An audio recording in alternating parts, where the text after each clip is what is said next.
l'armée israélienne vient de revendiquer 100 frappes en 10 minutes dans tout le Liban. On voit les gens fuir leur immeuble. Un immeuble en entier a été descendu. Ça, c'est le parking. C'est le chaos total. On ne sait pas ce qui se passe encore. C'est une des plus grosses attaques de leur histoire sur notre territoire. On dirait qu'ils ont retrouvé un autre corps. Le monde va mal. Si on est en train de voir ça en live et que personne se mobilise, on est en train de perdre l'humanité. Et là, ils ont enlevé un corps.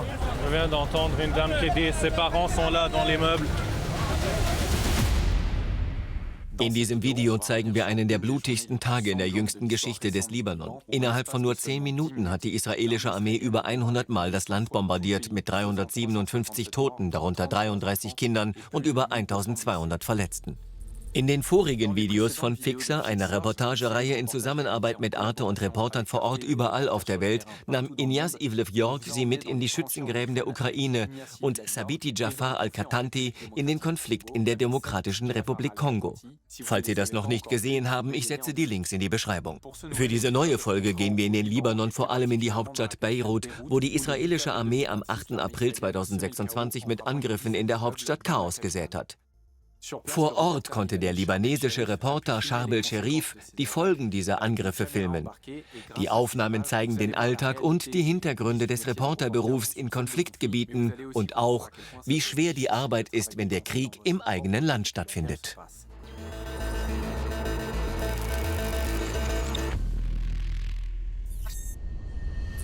Vorab etwas zum Hintergrund. In der Nacht vom 7. auf den 8. April 2026 vereinbarten die USA und der Iran einen Waffenstillstand. Der Staat Israel war von den Verhandlungen ausgeschlossen und gegen dieses Abkommen. Und so setzte Israel den Krieg gegen die Hisbollah im Libanon auf eigene Faust fort. Und in eben jener Nacht des Waffenstillstandsabkommens, als es Hoffnung gab, es gelte nun auch für den Libanon, wurde im Hafenstädtchen Sidon im Süden des Landes ein Café bombardiert. Mit dem Reporter Arthur Saradin, Korrespondent bei Libération, fuhr Charbel sofort hin, um die Geschehnisse zu dokumentieren.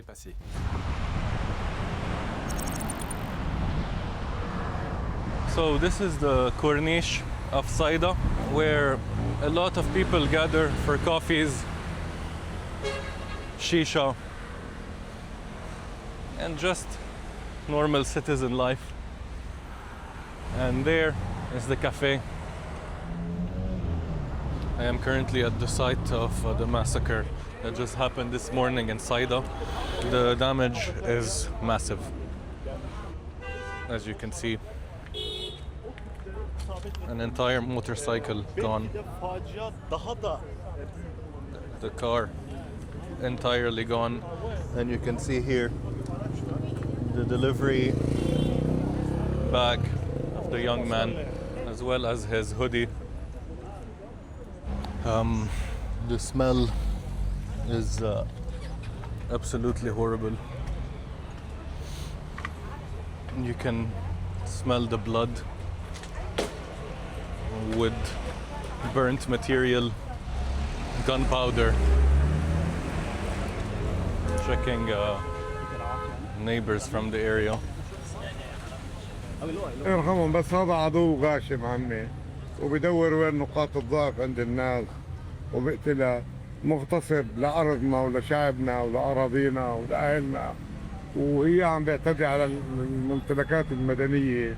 قهاوي شو فيها القهاوي يعني؟ فيها مضاد للطائرات، عم بيقتل الأطفال، عم بيقتل الأولاد، عم بيقتل الجنوب كلياته، دمر بيوت الناس، دمر معيشة الناس، دمر سيارات مدنية الناس. أصلا كلها مدنية هون بتيجي. هو مش قادر للمقاومة ولا حزب الله ولا القوى المسلحة، عم بدق بالمدنيين بس ليعدل فرقه بين قدام شعبه، ولا هو دولة مستعمرة خاينة صهيونية لا تؤمن بالإنسانية. حسبي الله ونعم الوكيل فيهم. There is the neighboring cafe right here. You see how close it is. I just spoke to the owner who doesn't want to be on camera. He said he was operational, but his life was saved due to the fridges separating him from the other cafe. And this is the fridge, as you can see, completely massacred. And this fridge saved his life. If it wasn't for that, him and probably some of his men would have died. We were preparing to go to the burial site, but there was just a huge strike somewhere here in Saïda. We can hear the warplanes above. Als der neue Luftschlag Sidon trifft, wissen Charbel und Arthur noch nicht, dass die israelische Armee eine massive Angriffswelle gestartet hat. Gut 100 Luftschläge in 10 Minuten überall im Land. Ein Feuerregen geht auf das ganze Land nieder und live erleben sie mit, wie die Hauptstadt Beirut, wo sie wohnen, schwer getroffen wird und wollen sofort zurück. Au moins 7 bombardements dans le centre, dans la banlieue, un peu partout, un à côté du lycée français. Mon école d'enfance en fait. Ça c'est le dernier plan de Saïda avant qu'on parte. J'ai vraiment peur de voir ce qui est arrivé là-bas. Ça fait flipper. C'est des endroits hyper densément peuplés. Montre grand écran. Un truc énorme. C'est dans le centre de Beyrouth ça, ouais. C'est près, je sais pas, il y a un type qui monte la maison des avocats. Moi j'habite juste derrière. Ils ont frappé le centre de Beyrouth encore, plusieurs fois la banlieue.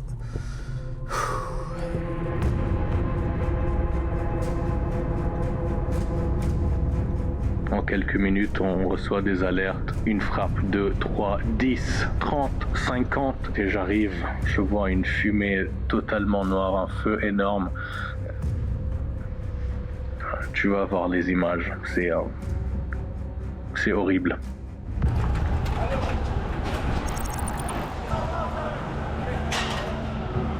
حبيب القلب عم بيوقع قصص من فوق انتبه.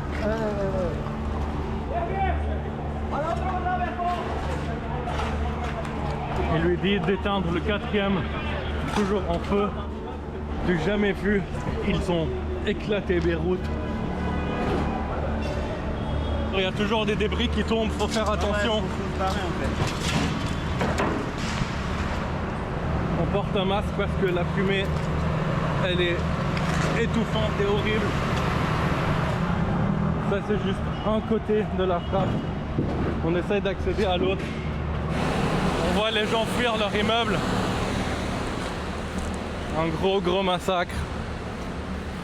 Un immeuble en entier, probablement de 10 ou plus étages, a été descendu. Ça c'est le parking. Et l'immeuble là-bas, complètement descendu.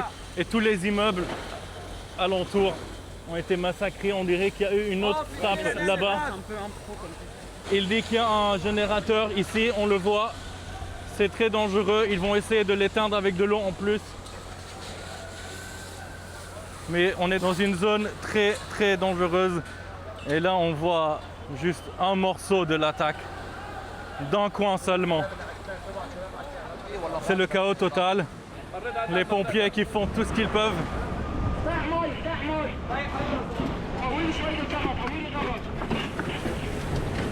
Il n'y a que de la fumée là qui sort.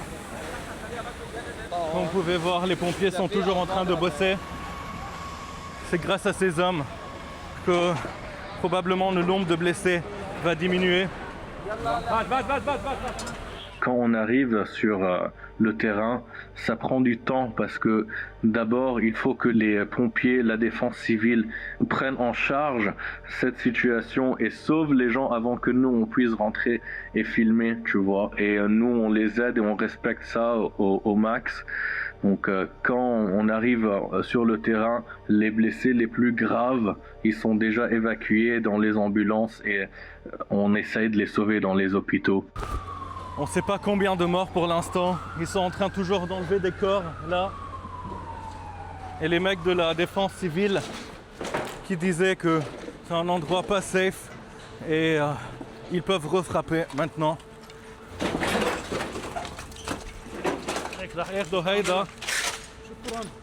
Un des habitants de cet immeuble qui nous dit que les habitants sont bien, juste des blessés, personne n'est mort. Et ça c'est sa voiture, le pauvre, complètement détruite.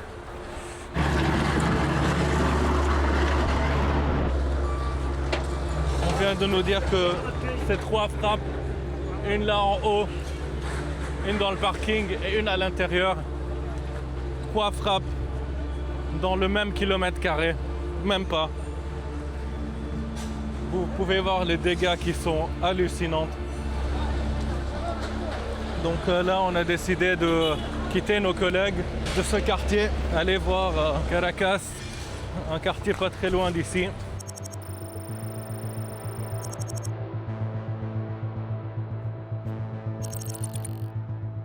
On est aussi au centre de Beyrouth, vers la corniche, avec le phare de Beyrouth et le plus gros club de Beyrouth et l'université américaine qui est à quelques mètres d'ici. L'armée et la défense civile, elle est déployée partout. C'est un peu plus impressionnant de l'autre côté. On nous dit de ne pas trop s'approcher. Ici, la défense civile qui cherche toujours un corps. Je pense que ça va être très difficile. Je vais me diriger là vers l'appartement d'un des voisins ici qui nous a invités de monter chez lui pour voir le dégât.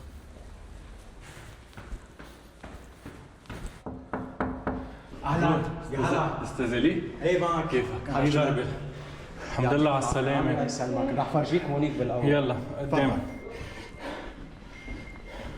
Donc on est avec Ellie qui nous a accueillis dans son appartement.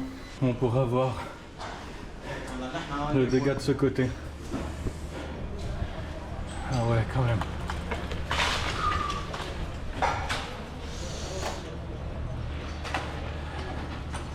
C'est assez impressionnant. كنت موجود إلي؟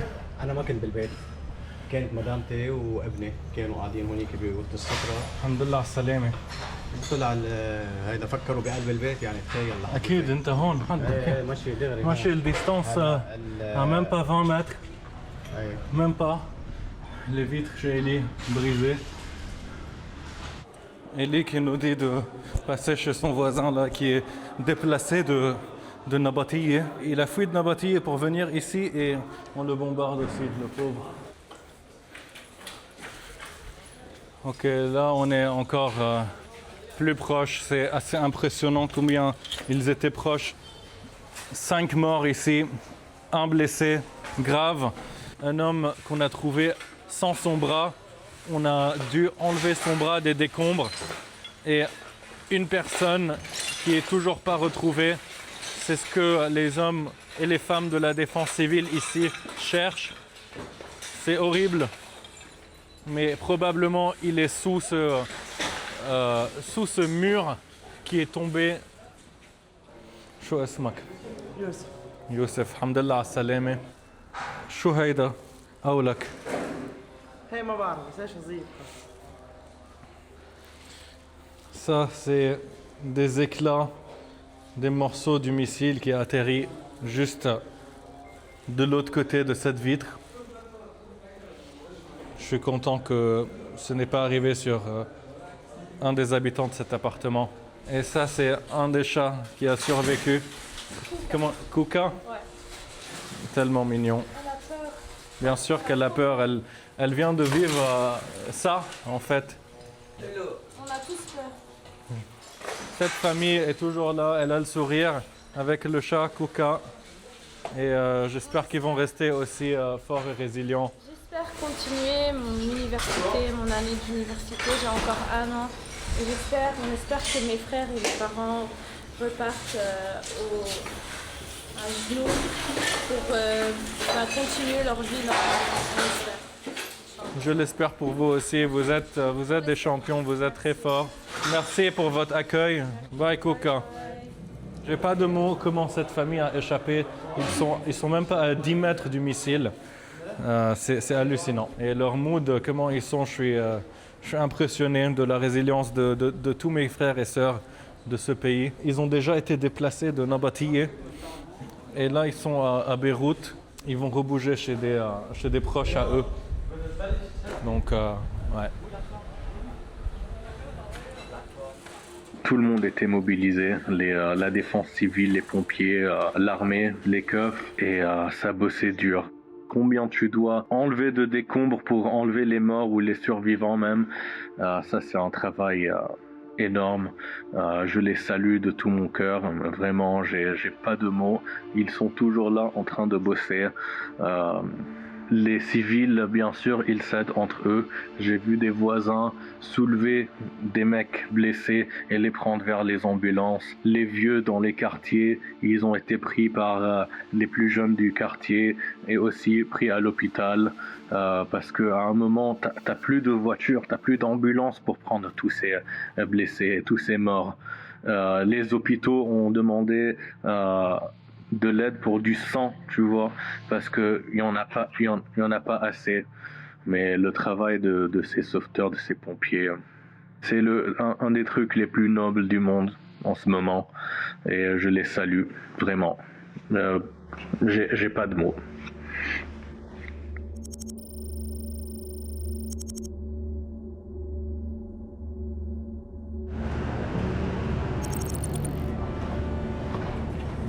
Je me trouve là dans le quartier de Ain el-Mreissé, à 1,5 km de l'autre frappe, à Caracas, Ras Beyrouth. C'est en fait un peu le même quartier. Je sais pas c'est quoi le nombre de morts ou de blessés en ce moment, mais comme vous pouvez l'entendre, le drone qui est juste au-dessus de Beyrouth, qui vole très bas. Les Israéliens n'ont pas fini leur massacre aujourd'hui. Un cessez-le-feu qui nous inclut pas. Je sais pas comment on va gérer la suite. Salam شباب يعطيكم العافية.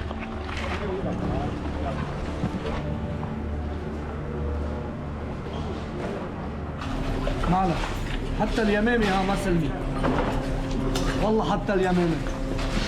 شو صار هون؟ بناية كم طابق أول شيء؟ هي شقفة من هاي؟ أول ما تفوت زعزعت البناية ملحة هرب والملحة. سلامة يا حبيبي. الله يرحمك. Les Grecs, ils ont retrouvé un autre corps. Pour l'instant, on est à 20 morts et 7 corps pas retrouvés, donc j'imagine là 6. À mon arrivée, il y avait 7 corps sous les décombres et maintenant ils sont 6. On vient de voir le corps qui vient d'être pris là. La défense civile travaille toujours pour essayer de les retrouver.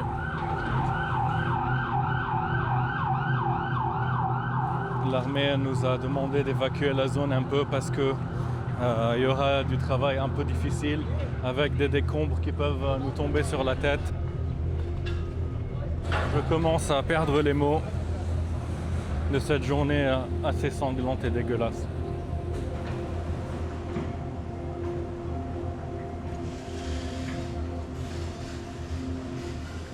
Was bleibt dir von heute am stärksten in Erinnerung? J'ai vu un jeune qui était tout découpé de là et il était tout gris et son visage en sang.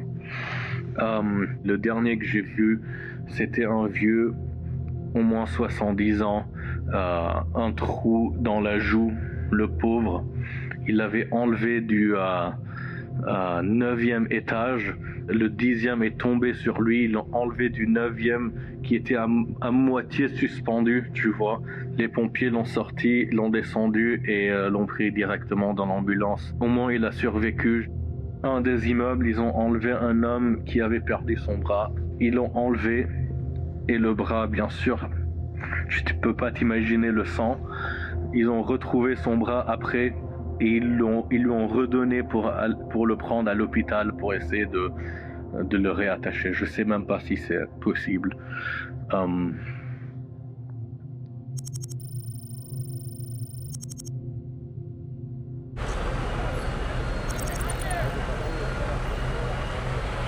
Je suis là à une autre frappe parmi les 100 que le régime israélien a lâché sur notre pays.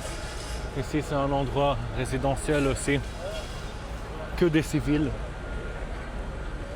Comme vous pouvez le voir, ils sont toujours en train d'enlever des corps et des habitants de l'immeuble qui n'arrivent pas à descendre. Un immeuble de 10 étages, massacré. La police qui prend les caisses qui sont complètement détruites. يعطيك العافية. هلا عم ندور الأذان بس. معبى شحتار. يعطيكم العافية حبيبي. Au moins, il y a toujours un peu d'humour avec eux.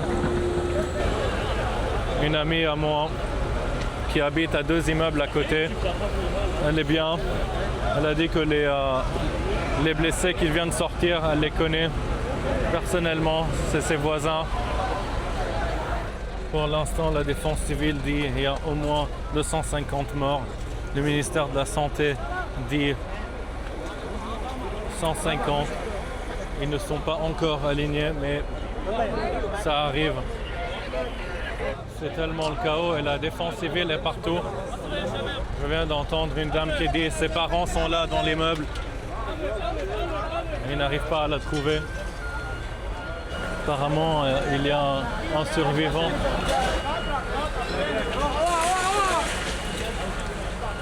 Des décombres qui tombent sur les teams de la défense civile et paramédics.